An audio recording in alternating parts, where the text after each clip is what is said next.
जय श्री राधे।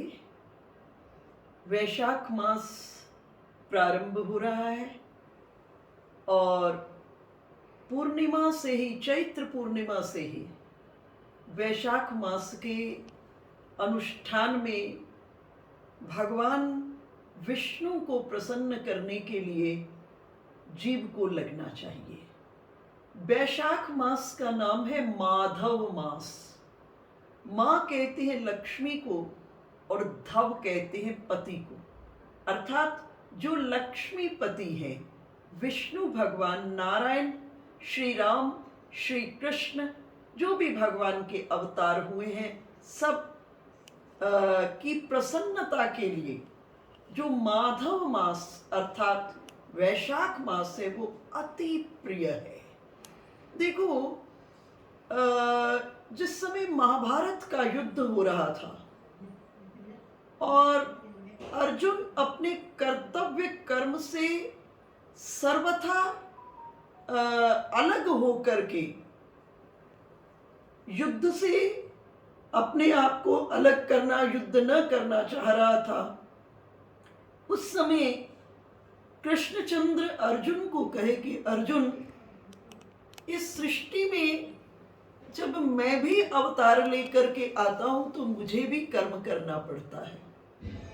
अर्जुन ने कहा, प्रभु आप भी कर्म करते हैं और हम भी कर्म करते हैं, तो फिर आप में और हम में अंतर क्या हुआ? भगवान ने कहा, सुनो अर्जुन, मुझ में और तुम में बहुत बड़ा अंतर है। अर्जुन ने पूछा, क्या अंतर है? भगवान कहे, अर्जुन, न माम कर्माणि लिम्पन्ति न मे कर्म फले स्पृहा। मैं न तो कर्मों में लिप्त होता हूं और ना ही मुझे फल की इच्छा होती है।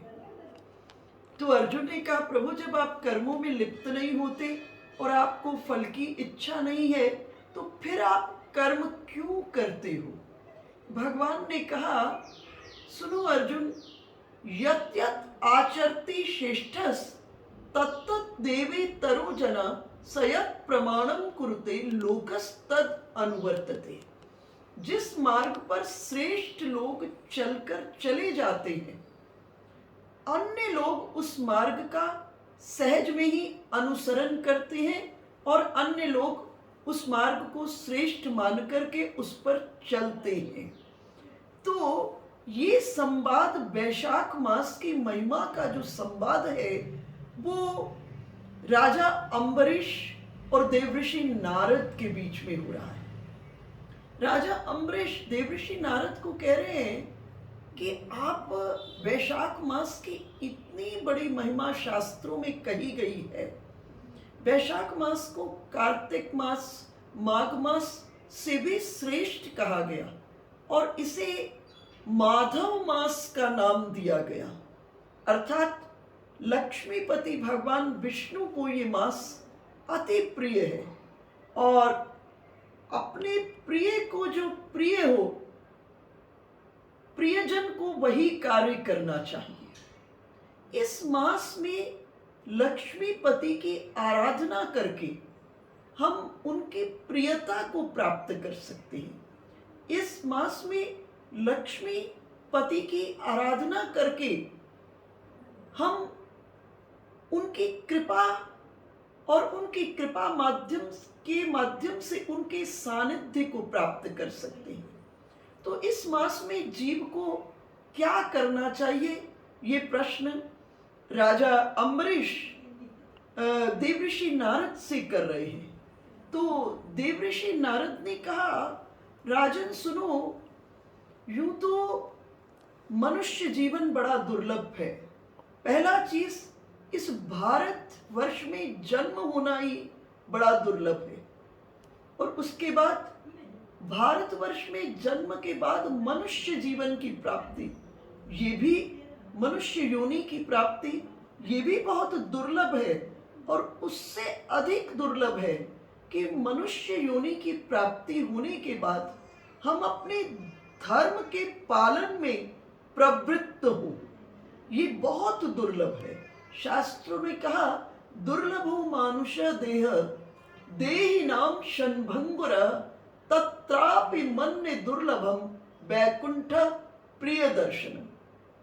ये मनुष्य देह बड़ी दुर्लभ है, और उससे भी दुर्लभ क्या है? एक है मनुष्य देह दुर्लभ है, और देहि नाम क्षणभंगुरः। इस किराए के मकान को कब खाली करने का नोटिस आ जाए, इसका कुछ मालूम नहीं। और तत्रापि मन्ये दुर्लभम वैकुंठ प्रिय दर्शनम। इसलिए जब तक ये शरीर ठीक है, ये यौवन ठीक है, ये सब ठीक है, इससे सबसे बड़ी उपलब्धि क्या हो सकती है? तत्रापि मन्ये दुर्लभम वैकुंठ प्रिय दर्शनम। हमें भगवान का दर्शन प्राप्त हो जाए, अर्थात प्रारब्ध के पूरा होने से पहले ईश्वर का दर्शन और ईश्वर साक्षात्कार हमें हो जाए। और देवऋषि नारद कहे कि जो अधिक दुर्लभ है धर्म में प्रवृत्ति, और उससे भी अत्यंत दुर्लभ है भगवान वासुदेव में भक्ति, और उसके होने पर भी माधव मास में स्नान आदि का सुयोग मिलना और भी कठिन है। अर्थात इस मास में लक्ष्मीपति भगवान विष्णु को प्रसन्न करने के लिए हमको क्या करना चाहिए? हमको उनकी प्रसन्नता के लिए पूजा अर्चना, जप, स्नान और तप करना चाहिए। स्नान, जप, पूजा अर्चना, तप और दान इस मास के भीतर में अधिक से अधिक करना चाहिए।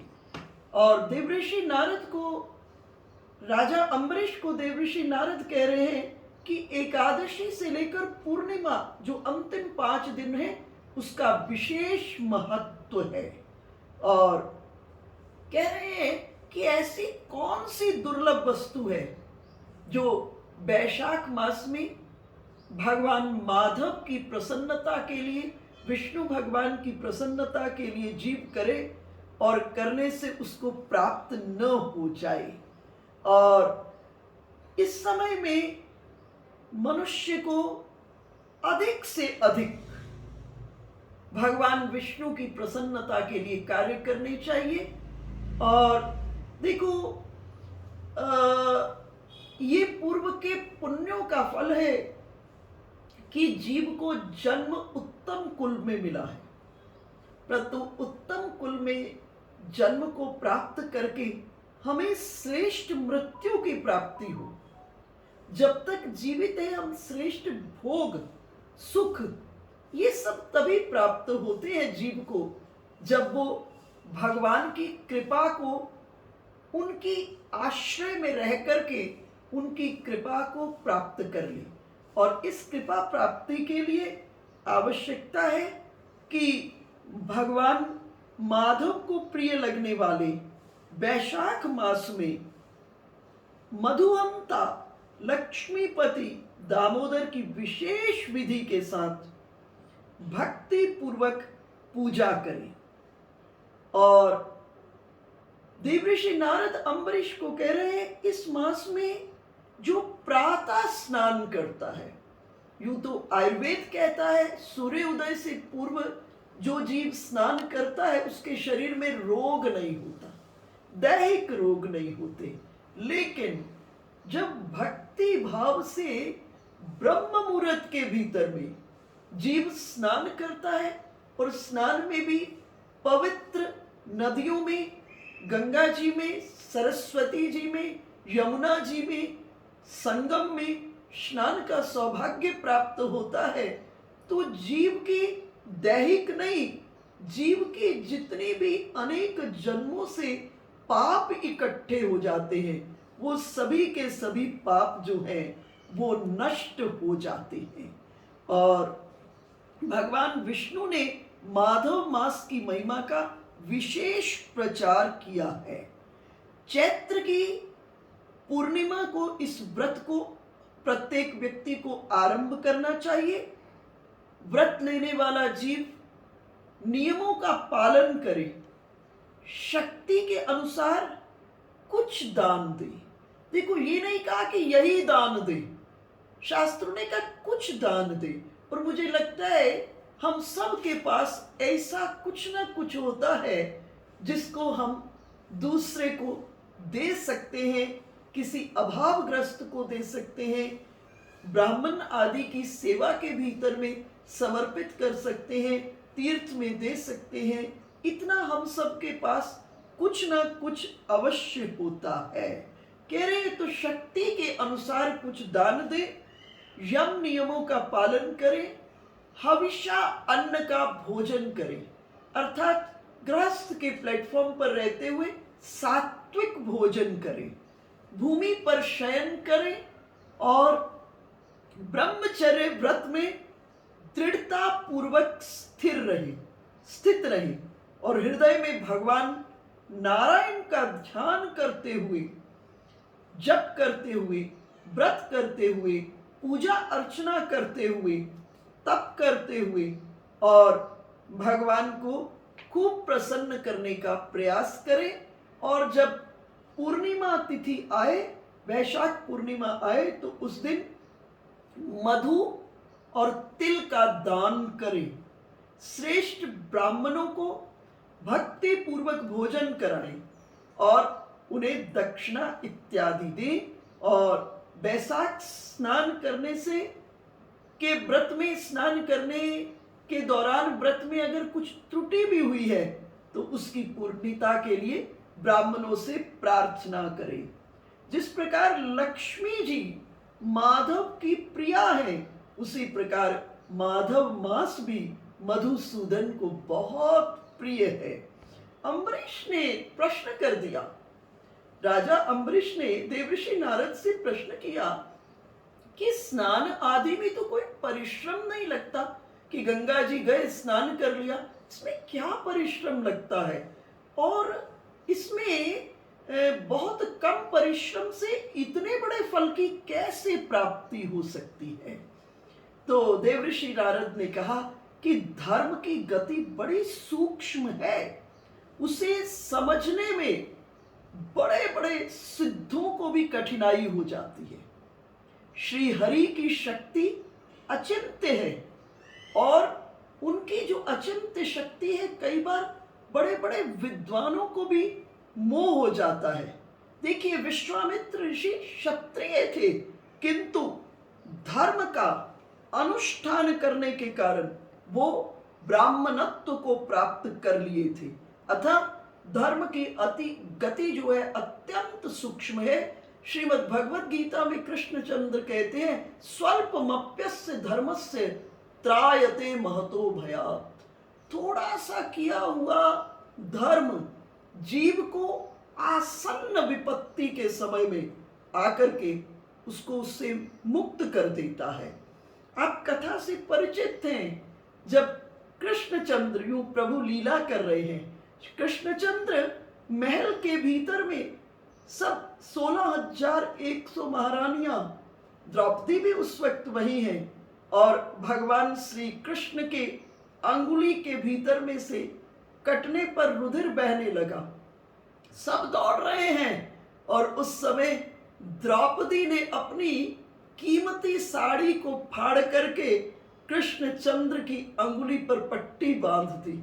और जिस समय हस्तिनापुर के भीतर में द्रौपदी का चीरहरण हो रहा था और जिस समय द्रौपदी ऊर्ध्वबाहु होकर गोविंद पुकारी और कृष्णचंद्र तत्क्षण उपस्थित हो गए और भगवान का एक जो अवतार हुआ, वस्त्रा अवतार, वस्त्र के रूप में भगवान दुशासन, जिसमें 10,000 हाथियों का बल था, लेकिन वो इस प्रकार से भगवान ने वस्त्रों का ढेर लगा दिया, साड़ी को इतना विस्तार दे दिया, इतना विस्तार दे दिया कि दुशासन की भुजाएं थक गई। और भगवान को द्रौपदी ने कहा, प्रभु मेरे लिए आपको भोजन की थाली को छोड़ करके आना पड़ा जब मैंने आपको पुकारा। और भगवान कहे, नहीं द्रौपदी, मैंने तो कुछ नहीं किया, ये तो जो तुमने मेरे हाथ में पट्टी बांधी थी, ये उस पट्टी रूपी वस्त्र का जो फल है उसको मैंने तुम्हें दिया है। मैं तो फिर तुम्हारा कर्जदार हो गया। ये जो तुमने गोविंद कह करके पुकारा, उस गोविंद नाम से मैं पुनः तुम्हारा कर्जदार हो गया हूं। सुमिरि पवन सुत पावन नामू, अपने बस कर राखी रामू। अर्थात राम राम का सुमिरन करते हुए त्रिभुवन पति राघवेंद्र सरकार को हनुमान जी ने अपने बस में कर लिया। और हनुमान जी को श्री राम क्या कह उठे, धनिक सो पत्र लिखाऊं। हनुमान, तुम धनी हो गए, साहूकार हो गए, मैं तुम्हारा कर्जदार हो गया। तो धर्म की गति बड़ी सूक्ष्म है और थोड़ा सा किया हुआ धर्म जीव को आने वाली आसन्न विपत्ति से बचा लेता है। तो इस जगह राजा अम्बरीश को देवर्षि नारद कह रहे हैं कि मृत्यु के समय में अजामिल ने तो स्नेहवश अपने पुत्र नारायण को पुकारा था, और नारायण को जब व्याकुल होकर के पुकारने लगे तो विष्णु भगवान के पार्षद तत्क्षण उपस्थित हो गए, यमपाश को काट दिया। और अजामिल उसके बाद स्कंद पुराण में वर्णन आता है 12 बरस तक जीवित रहे। विष्णु भगवान के पार्षद बद्रीनाथ ले गए और बद्रीनाथ में जो नाम का रस है उस रस को अजामिल को पिलाए। तो थोड़ा सा किया हुआ धर्म जीव को आने वाली आसन्न विपत्ति से बचा लेता है। और जैसे एक चिंगारी बहुत बड़े रुई के गोदाम में पड़ जाए तो वो जो चिंगारी है ना, वो इतने बड़े रुई के जो गोदाम है उसको भस्म कर देती है रुई को। इसी तरह से थोड़ा सा किया हुआ धर्म और धर्म के बाद धर्म से प्रारंभ होकर प्रभु के चरणों में प्रीति हो जाना। जब प्रीति हो जाती है तो त्रिभुवन के ठाकुर उस जीव की प्रसन्नता के लिए स्वयं को उस जीव को समर्पित कर देते हैं। तो देवर्षि नारद राजा अम्बरीश को कह रहे हैं, जैसे अनिच्छा पूर्वक भी यदि आग का स्पर्श किया जाए तो वह शरीर को जलाती है। आग को हमारा हाथ टच हो जाए, स्पर्श हो जाए, हम चाह नहीं रहे, अनिच्छापूर्ण अनजाने में लग जाए हाथ, तो क्या है, आग से जीव जल जाता है। इसी प्रकार से किसी दूसरे निमित्त से भी यदि गोविंद का नामोच्चारण किया जाए तो पाप राशि भस्म हो जाती है। देखो, जीव विचित्र है और जीव की भावनाएं भी बड़ी विचित्र हैं, कर्म भी विचित्र हैं और कर्म की शक्तियां भी विचित्र है। लेकिन शास्त्र के भीतर में जिस जिस वस्तु का जो महान फल बताया गया है वही कर्म महान है। जरा सी चिंगारी से बड़े बड़े जो तिनके, बड़े बड़े, जैसे रुई की अभी हमने चर्चा की, बड़ा ढेर पड़ा हो तिनकों का, वो भस्म हो जाता है। इसी तरह जो माधव के भक्त हैं, जो कृष्ण भक्त हैं, जो लक्ष्मीपति के भक्त हैं, उनके अनजाने में किए हुए हजारों पापों से युक्त भयंकर घातक तथा चोरी आदि पाप भी नष्ट हो जाते हैं। जिनके हृदय में भगवान विष्णु की भक्ति है, वो जीव यदि थोड़ा सा भी पुण्य कार्य करता है तो वह अक्षय फल देने वाला होता है। इसलिए माधव मास में भगवान माधव की भक्ति पूर्वक आराधना करके मनुष्य मनोवांछित कामनाओं को प्राप्त करता है और हृदय के भीतर में उत्तम भाव, हृदय के भीतर में उत्तम भाव, हृदय के भीतर में उत्तम भाव रख करके, शुद्ध भावना की स्थापना करके वैशाख मास में प्रातः काल स्नान करके शुद्ध चित्त होकर भक्ति पूर्वक भगवान लक्ष्मीपति की पूजा जो करता है तो वो भगवान अंत में हरि के पद को प्राप्त करता है।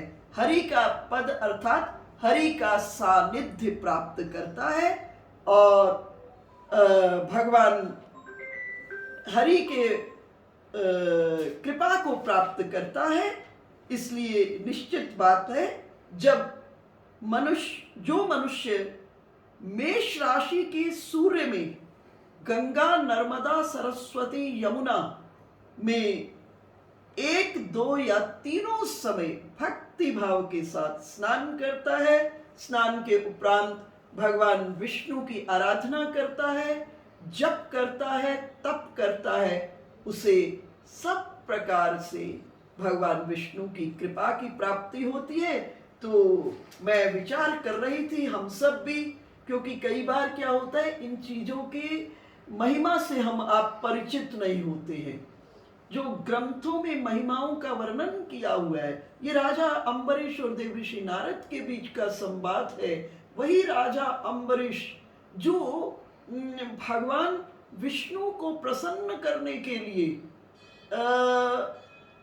अपने सर्वस्व, इतने बड़े चक्रवर्ती सम्राट होते हुए भी भगवान के भोग में का जो भोग बनाते थे वो अब स्वयं अपने हाथों से बनाते थे।